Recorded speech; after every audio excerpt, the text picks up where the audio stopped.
बच्चों आज हम क्लास 12th का chapter 11 dual nature of radiation and matter का एक टॉपिक पढ़ाने जा रहे हैं। वो है डी ब्रोगली वेवलेंथ या मैटर वेव। देखें, डी ब्रोगली वेव या इसी को कहते हैं बच्चों matter wave.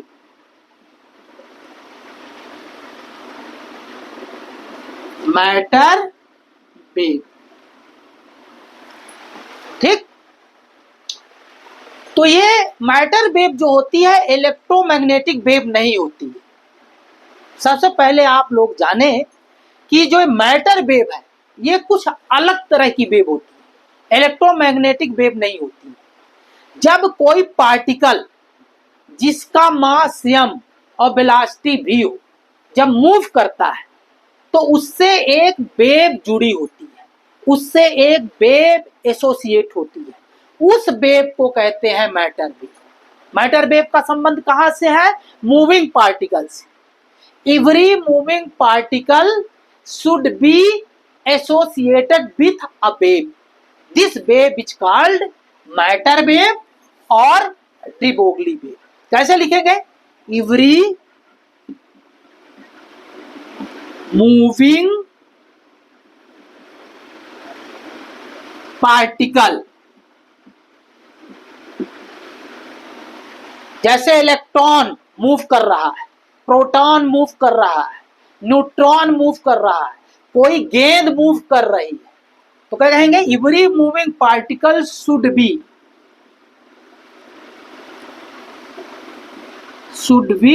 Associated with a wave, with a wave. This wave is called matter wave. This wave is called matter wave.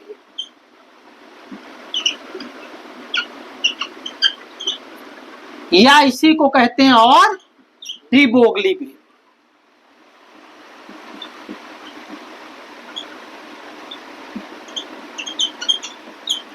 तो प्यारे बच्चों अगर आपके एग्जाम में आता है what is D Broglie wave या व्हाट इज मैटर वेव, तो यही डिफिनेशन लिखना है आप लोगों को कि जब कोई पार्टिकल, चाहे इलेक्ट्रॉन हो, चाहे प्रोटॉन हो, चाहे न्यूट्रॉन हो, चाहे कोई बॉल हो, गेंद हो, जब वह गति करती है तो उससे एक वेव जुड़ी होती है। उस वेव को कहते हैं मैटर वेव। कौन सी वेव? मैटर वेव, क्योंकि मटेरियल पार्टिकल से जुड़े होती है ये वेव, इसलिए इसको मैटर वेव कहते हैं। इसी को कहते हैं डी ब्रोगली ने खोजा, इसलिए इसको कहते हैं डी ब्रोगली वेव। यानी कोई पार्टिकल, कोई मैटर अगर गति करता है, पदार्थी कण गति करता है, तो वह वेव की तरह बिहेव करता है। कैसे बिहेव करता है? वेव की तरह। और साथ में वो पार्टिकल की तरह भी बिहेव करता है।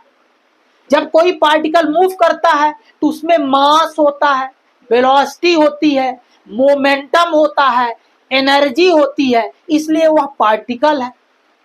और उससे एक वेव जुड़ी होती है तो वह वेव जैसे बिहेव करता है। और जब वेव जैसे बिहेव करेगा तो उसमें फ्रीक्वेंसी होगी यानी आवृत्ति होगी, वेवलेंथ होगी यानी तरंगदैर्ध्य होगी। इसलिए जब कोई पार्टिकल मूव करता है तो पार्टिकल नेचर के साथ साथ वेव नेचर जैसे भी बिहेव करता है। तो इसे हम कहते हैं डुअल नेचर ऑफ मैटर। अगर आप लोगों के एग्जाम में आता है कि what do you understand by dual nature of matter, पदार्थ की दोहरी प्रकृति क्या है? दोहरी प्रकृति मतलब मैटर के डुअल नेचर। जैसे हमने बताया था कि लाइट के डुअल नेचर होते हैं। लाइट वेव है, अब वेव के साथ साथ फोटोन भी है। फोटोन मतलब पार्टिकल भी है। तो लाइट दो तरह का नेचर है, तो उसे कहते हैं डुअल नेचर ऑफ लाइट। यहां डुअल नेचर ऑफ मैटर अगर आपके एग्जाम में पूछा जाता है तो क्या आप कहेंगे कि जब कोई मैटर यानी पदार्थ, यानी जब कोई कण, चाहे गेंद हो, चाहे इलेक्ट्रॉन हो, चाहे प्रोटॉन हो, चाहे एटम हो, जब गति करता है तो पार्टिकल नेचर रखता है। पार्टिकल नेचर क्यों रखता है? क्योंकि उसमें मास होता है, मोमेंटम होता है, एनर्जी होती है, इसलिए पार्टिकल नेचर रखता है। और उसके साथ साथ वह वेव नेचर भी रखता है, यानी उसमें फ्रिक्वेंसी और वेवलेंथ, आवृत्त और तरंगदैर्घ्य भी होती है। तो हम क्या कहते हैं? Every moving particle has dual nature, particle nature as well as wave nature.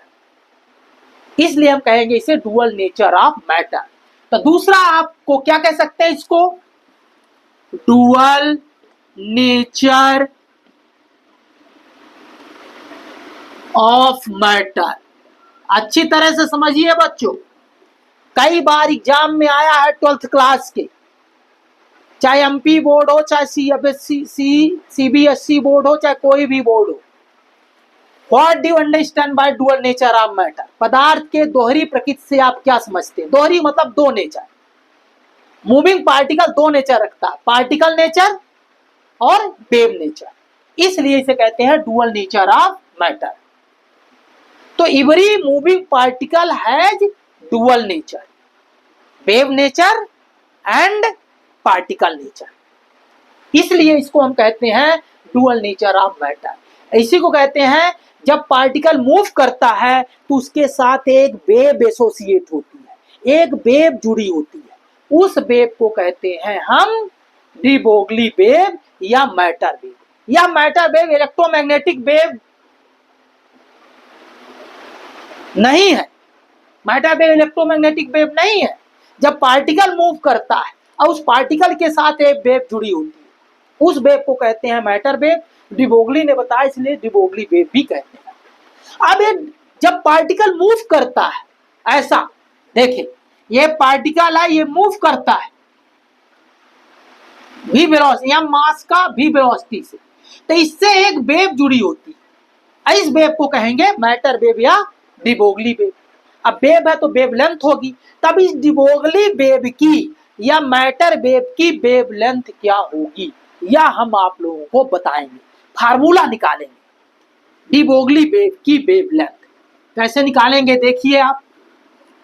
इस डी ब्रोगली वेव की वेवलेंथ निकालने के लिए दो चीजों को हम लोग याद करेंगे, एक प्लांक को याद करेंगे। किसको याद करेंगे? प्लांक को। और एक आइंस्टीन को याद करेंगे, आइंस्टीन के मास एनर्जी फार्मूलों को याद करेंगे।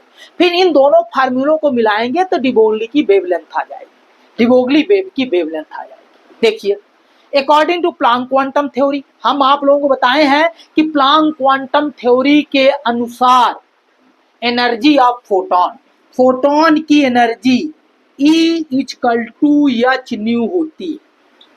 ये नंबर 1। क्या लिखेंगे? According to Planck quantum theory energy of photon E equal to H nu. जानते हो ना बच्चे, ये आप लोग जानते हो कि फोटोन की एनर्जी, हमने प्लांक की क्वांटम थ्योरी जब बताया था आप लोगों को, तो बताए थे कि प्लांक की क्वांटम थ्योरी के अनुसार प्रत्येक फोटोन की energy E equal to H nu होती है। और कहा था E क्या है? एनर्जी ऑफ फोटोन, फोटोन की ऊर्जा है।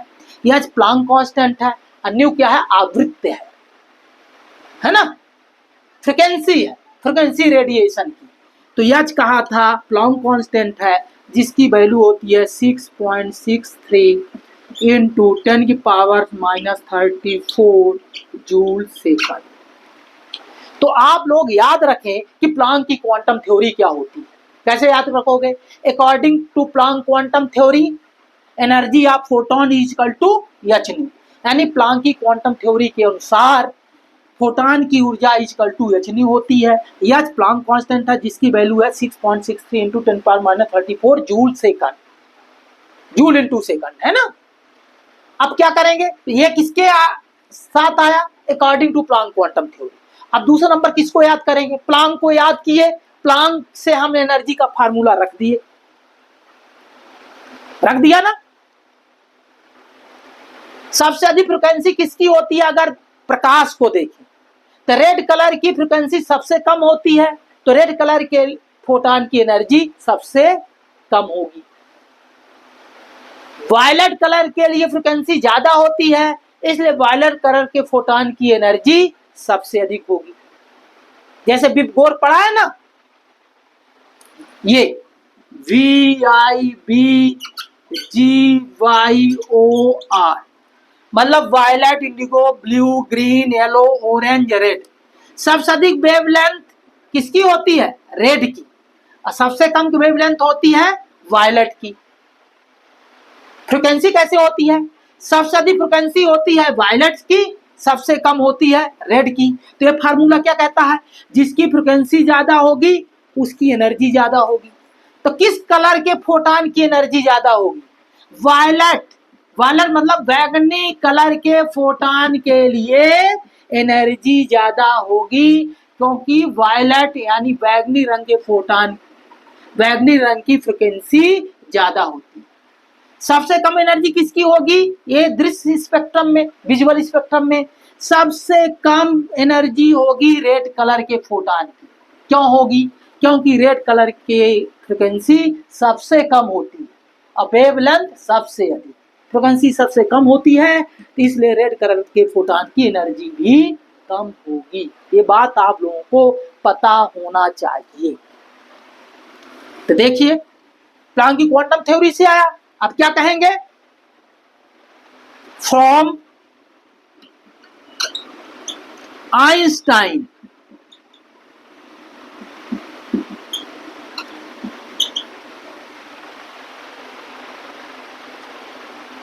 From Einstein's mass energy relation, mass energy relation.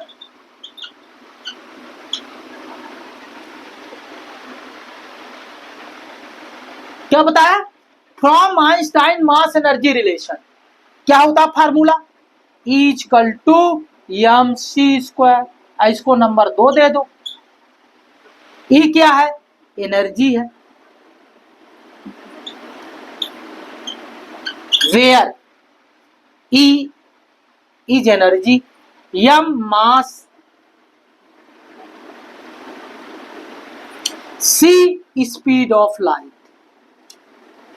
कितनी होती है? 3 × 10⁸ मीटर पर सेकंड। क्या बोलते हैं इसको? Speed of light, speed of light. अब दो फार्मूले में देखें, नंबर 1 इक्वेशन और नंबर 2 इक्वेशन। दोनों इक्वेशन को कंपेयर करेंगे। फ्रॉम इक्वेशन नंबर 1 और 2, समीकरण 1 और 2 से दोनों का लेफ्ट हैंड साइड बराबर है तो राइट हैंड साइड भी बराबर कर दें। बाकी बच्चों देख लें। तो क्या करें? समीकरण 1 में जो ई है 2 से हम ई की वैल्यू रख देंगे तो क्या आएगा देखें। 1 और 2 से 1 में ई की वैल्यू रख देंगे इतनी, mc² इक्वल टू क्या? यानी समीकरण 1 और 2 दोनों को हमने बराबर कर दिया। देख लीजिए, कर दिया ना बराबर बच्चों? देख लीजिए, बराबर कर दिया समीकरण 1 और 2 को फ्रॉम इक्वेशन नंबर 1 और 2।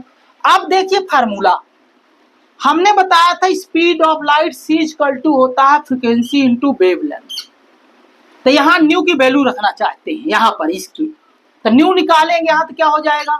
c/λ। आप लोगों को याद होना चाहिए बच्चों, न्यू इक्वल टू होता है c/λ। क्या होता है? c/λ इस फार्मूले से। तो देखें क्या होगा, mc², इसको ज्यों त्यों रख दिया, इक्वल टू है तो इक्वल टू रख दिया प्यारे बच्चों। और देखिए h है तो h रख दिया, न्यू के स्थान में रख दिया c/λ, रख दिया ना। अब ये एक c, ये यहाँ c² में से एक c कट जाएगा, कट गया ना, कैंसिल आउट हो गया। क्या बचा इधर? mc, एक c बचा, एक c दोनों तरफ से कट गए। यहाँ क्या बचा? h/λ। अब देखो लैम्डा को इधर ले जाओ तो ये mc जो है ना, ये भी इधर आ जाएगा। तो क्या बचेगा? λ इक्वल टू h/λ। mc। अब देखो बच्चों, ये mc जो होता है मोमेंटम होता है, momentum of photon, momentum of photon p, momentum of photon p equal to होता है m इंटू सी। मोमेंटम क्या है? Product of mass and velocity. यहां फोटोन की वेलोसिटी कितनी है? c लिखते हैं। पार्टिकल के लिए वेलोसिटी होता तो v लिखते। तो यहां पर हम क्या रखेंगे? आप देखें mc के स्थान में, यहां पर देखिए आप लोग, lambda equal to h upon m, h upon mc के स्थान में क्या रख देंगे? p। ये देखिए, ये इक्वेशन नंबर आप रख लीजिए 3। तो देखें आपने 3 इक्वेशन नंबर प्राप्त कर लिया। क्या प्राप्त कर लिया 3 नंबर की इक्वेशन में? Lambda equal to h upon p। यही फार्मूला क्या है? 3 नंबर जो हमने दिया, डी ब्रोगली वेव की वेवलेंथ का फार्मूला है ना? अब देखिए गौर से, ये क्या है? डी ब्रोगली वेवलेंथ का फार्मूला है। अब इसके स्थान में अगर फोटोन नहीं है, अगर m मास का पार्टिकल है, ऐसे ये m मास का पार्टिकल है, ये v वेलोसिटी से जा रहा है, ऐसा इस पार्टिकल में एक वेव जुड़ी, और उस वेव को कहेंगे मैटर वेव या डी ब्रोगली वेव। अगर m मास का पार्टिकल v वेलोसिटी से मूव कर रहा है, क्या कहेंगे? If particle of mass m moving with velocity v, moving या MOVING, moving with velocity v। अगर m मास का पार्टिकल v वेलोसिटी से गति कर रहा है, तब उसका मोमेंटम p कितना होगा? तब momentum of particle, then momentum of particle, momentum of particle, particle का मोमेंटम p, ये जो है कितना होगा? फोटोन का नहीं, पार्टिकल का, जो मास m का पार्टिकल v वेलोसिटी से मूव करता है, product of mass and velocity v। तो हम p के स्थान में क्या रख देंगे? Lambda equal to h upon mv। इस इक्वेशन नंबर को आप दे दीजिए 4। ये डी ब्रोगली वेवलेंथ का फार्मूला है। क्या रिलेशनशिप बताता है? कि अगर पार्टिकल, ये m मास, पार्टिकल का मास m बढ़ेगा तो वेवलेंथ घटेगी। पार्टिकल छोटा होगा, पार्टिकल का मास कम होगा तो वेवलेंथ ज्यादा होगी। यानी अगर बड़ी गेंद है, क्रिकेट खेलने वाली गेंद, अगर उसका मास m है, वेलोसिटी v है, तो उसका मास m, द्रव्यमान m ज्यादा होगा, तो उसके लिए वेवलेंथ बहुत ही कम होगी और उसका वेव नेचर दिखाई नहीं देगा। अगर पार्टिकल की साइज छोटा करते जाएं, इलेक्ट्रॉन ले लें, इलेक्ट्रॉन, प्रोटॉन, एटॉमिक लेवल का ले लें, तो उनका मास कम होगा। जैसे इलेक्ट्रॉन लेंगे, इलेक्ट्रॉन का मास कितना होता है? 9.1 इंटू 10⁻³ kg होता है, बहुत कम। जब इलेक्ट्रॉन का मास बहुत कम होगा तो उसका वेवलेंथ ज्यादा होगा और उसका वेव नेचर दिखाई देगा। यानी जब इलेक्ट्रॉन गति करेगा तो इलेक्ट्रॉन का वेव नेचर बढ़िया क्लियर कट दिखाई देगा, और इलेक्ट्रॉन का पार्टिकल नेचर भी होगा और इलेक्ट्रॉन का वेव नेचर भी होगा, क्योंकि उसके वेवलेंथ बढ़िया दिखाई देगी। तो moving electron has dual nature, moving electron has dual nature, particle nature, क्योंकि उसमें मास है। और जब वो गति करता है तो इस फार्मूले से lambda equal to h upon mv से उसका ये मास वेलोसिटी रख देंगे, h कांस्टेंट की वैल्यू रख देंगे, तो उसमें देखते हैं तो वेवलेंथ आ जाती है, यानी वेव नेचर होता है। तो कोई पूछता है कि मूविंग इलेक्ट्रॉन क्या होता है। इलेक्ट्रॉन क्या है, वेव है कि पार्टिकल? तो इलेक्ट्रॉन वेव भी होता है, पार्टिकल होता है। Electron has dual nature, particle nature as well as wave nature. तो यहां पर 12th क्लास के एग्जाम में आता है कि अगर बड़ी बॉडी है, बड़ी वस्तु है, वह गति करती है तो उसका द्रव्यमान ज्यादा होने के कारण उसकी वेवलेंथ कम आएगी, यह फार्मूला बता रहा है। इसलिए उसका वेव नेचर दिखाई नहीं देगा। लेकिन पार्टिकल छोटा होता चला जाएगा, इलेक्ट्रॉन प्रोटॉन एटॉमिक लेवल में आएगा तो उसका मास कम होगा, तो वेवलेंथ ज्यादा होगी और उसका वेव नेचर बिल्कुल क्लियर कट दिखाई देगा। तो बड़ी वस्तुओं का वेव नेचर नहीं दिखाई देगा। जैसे फुटबॉल की गेंद का वेव नेचर उतना नहीं दिखाई देगा क्योंकि वो बड़ी है, और ज्यादा मास की होगी तो वेवलेंथ कम होगा, तो वेव नेचर नहीं दिखाई देगा, उसका केवल पार्टिकल नेचर दिखाई देगा। कोई बड़ी कार गति कर रही है तो वेव एसोसिएट तो होगी, लेकिन उसका मास ज्यादा होने के कारण वेवलेंथ कम होगी, तो वेव नेचर नेग्लेक्ट हो जाएगा। लेकिन जैसे जैसे हम माइक्रोस्कोपिक लेवल पर आ जाते हैं, एटॉमिक लेवल पर आ जाते हैं, तो वह उसका वेव नेचर स्पष्ट दिखाई देने लगता है। तो ये फार्मूला है डी ब्रोगली इक्वेशन। कैसे हमने निकाला? पहले प्लैंक क्वांटम थ्योरी से इक्वल टू एच न्यू रखा, फिर आइंस्टीन के फार्मूला से इक्वल टू mc स्क्वायर रखा, फिर दोनों को बराबर किया, c से c लेफ्ट और राइट पक्ष का काटा, काटने के बाद हमने फार्मूला निकाला lambda equal to h upon p, अब p के स्थान में रख दिया m इंटू v। तो इससे स्पष्ट होता है कि जिस पार्टिकल का मास ज्यादा होगा उसकी वेवलेंथ कम होगी, और जिसका मास कम होगा उसकी वेवलेंथ ज्यादा होगी। पार्टिकल की साइज छोटी होती चली जाएगी, वह वेव नेचर उतना क्लियर कट दिखाई देने लगेगा। अब इक्वेशन नंबर देखिए 3 या 4 से, अगर m मास का पार्टिकल भी वेलोसिटी से मूव कर रहा है बच्चों, m पार्टिकल का मास भी वेलोसिटी से मूव कर रहा है तो उसकी गतिज ऊर्जा कितनी होगी? काइनेटिक एनर्जी ऑफ पार्टिकल, है ना, kinetic energy of particle, particle मतलब मूविंग पार्टिकल। जब m मास का पार्टिकल भी वेलोसिटी से मूव कर रहा है, देखिए आप लोग, तब उसकी काइनेटिक एनर्जी क्या होती है? काइनेटिक एनर्जी के इक्वल टू होती है बच्चों हाफ m v स्क्वायर। ये वेग है, न्यू नहीं है, v। m क्या है? Mass of particle. v क्या है? Velocity of particle, velocity of particle. m क्या है? Mass of particle. अब k क्या है? Kinetic energy of particle. तो देखो अब क्या करें, 2 को इधर ले आइए, 2 को इधर ले आइए, ले आ सकते हैं, तो क्या हो जाएगा 2k m v स्क्वायर। ठीक, इसे हमें बनाना है मोमेंटम, द्रव्यमान गुणे वेग। तो v में स्क्वायर है तो m में भी स्क्वायर करना है हमें बच्चों। देखिए m में स्क्वायर करना है तो दोनों साइड में हम m से गुणा कर दें।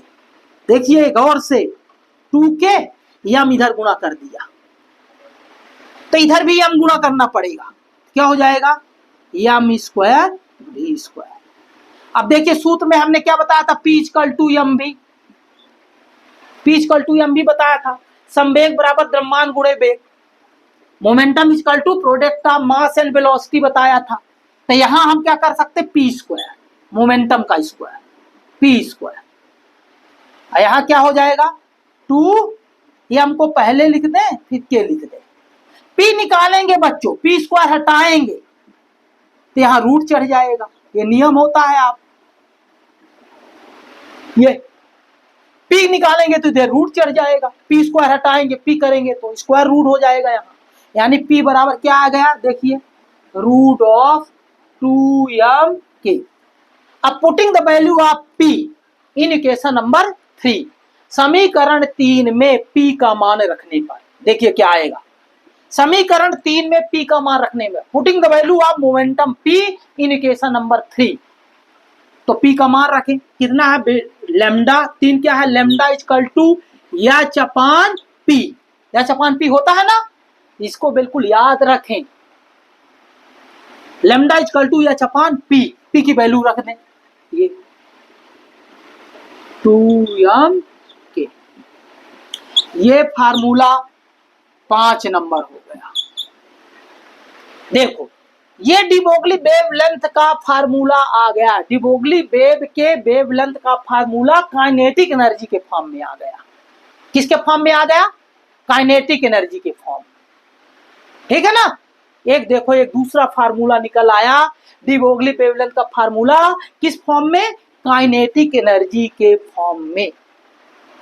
अब देखें, अब पोटेंशियल डिफरेंस के फॉर्म में निकालिए। एक दूसरा फार्मूला देखिए,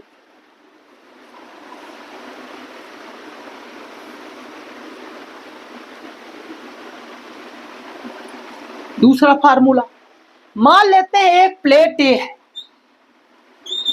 इसमें पॉजिटिव चार्ज है बच्चों, और एक प्लेट ए है इसमें निगेटिव चार्ज है। यही तब इलेक्ट्रॉन कैसे चलेगा? इलेक्ट्रॉन पर निगेटिव चार्ज होता है, कौन सा चार्ज? इन दोनों के बीच पोटेंशियल डिफरेंस कैपिटल भी है। कौन भी? स्मॉल भी क्या है? वेलोसिटी ऑफ पार्टिकल है। कैपिटल भी है पोटेंशियल डिफरेंस। तब इलेक्ट्रॉन अगर मूव करेगा, इलेक्ट्रॉन, तो इलेक्ट्रॉन पर निगेटिव चार्ज होता है। कैसा चार्ज? तो ये निगेटिव प्लेट धक्का मारेगी और इलेक्ट्रॉन इधर चलेगा। किधर चलेगा? इधर।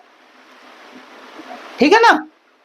मान लेते इसका चार्ज ई है या क्यू है, क्यू मान ले, इस पार्टिकल का चार्ज क्यू है मान लेते हैं, मान लेते हैं इस पार्टिकल है ना, let charge of particle is Q. अब potential difference between two plates, potential difference कितना है? Potential difference between two plates capital V, capital. मान लेते हैं यम मास का पार्टिकल जिसमें चार्ज Q है, एक प्लेट से दूसरे प्लेट की ओर जा रहा है। तब इलेक्ट्रॉन को यहां से यहां तक जो वर्क डन किया जाएगा वो काइनेटिक एनर्जी के रूप में स्टोर हो जाएगा। किसके रूप में? काइनेटिक एनर्जी के रूप में स्टोर हो जाएगा, है ना। इलेक्ट्रॉन द्वारा किया गया कार्य किसमें स्टोर हो जाएगा? काइनेटिक एनर्जी में। तो work done equal to gained in kinetic energy.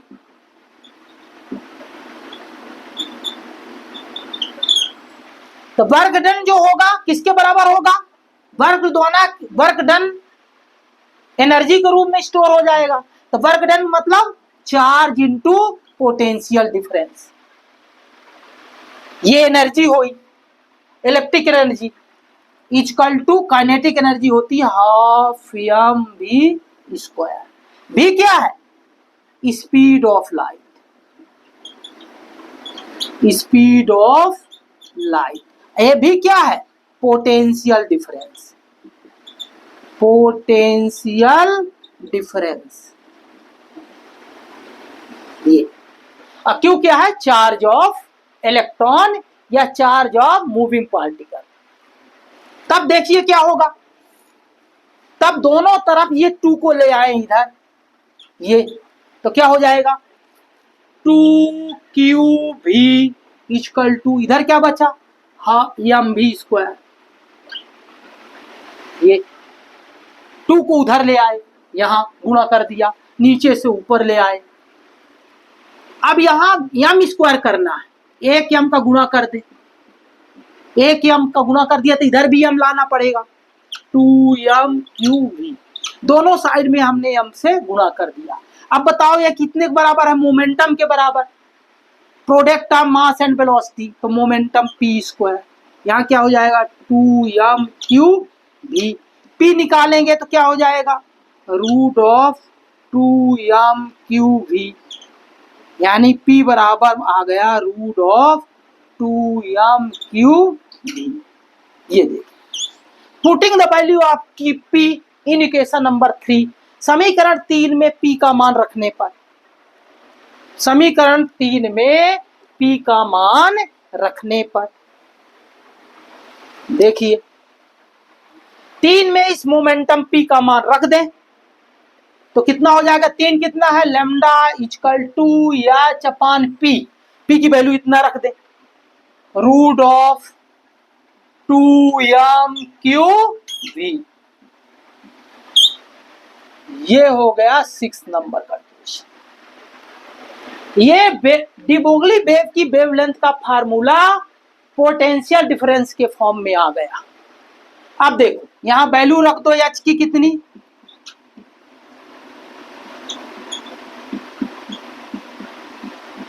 इतनी 6.63 × 10⁻⁴ जूल सेकंड। मास इलेक्ट्रॉन का, अगर इलेक्ट्रॉन है, मास का इलेक्ट्रॉन कितना होता है? इलेक्ट्रॉन का mass, mass of electron 9.1 × 10⁻31 kg। Q क्या है? Charge of electron, E, Q या ई रखो, कितना -1.6 है ना, इंटू 10⁻⁻19 कूलम इलेक्ट्रॉन का चार्ज। और एच की वैल्यू, एम की वैल्यू 2, क्यू सब की वैल्यू रख दे तो देखो कितना आता है।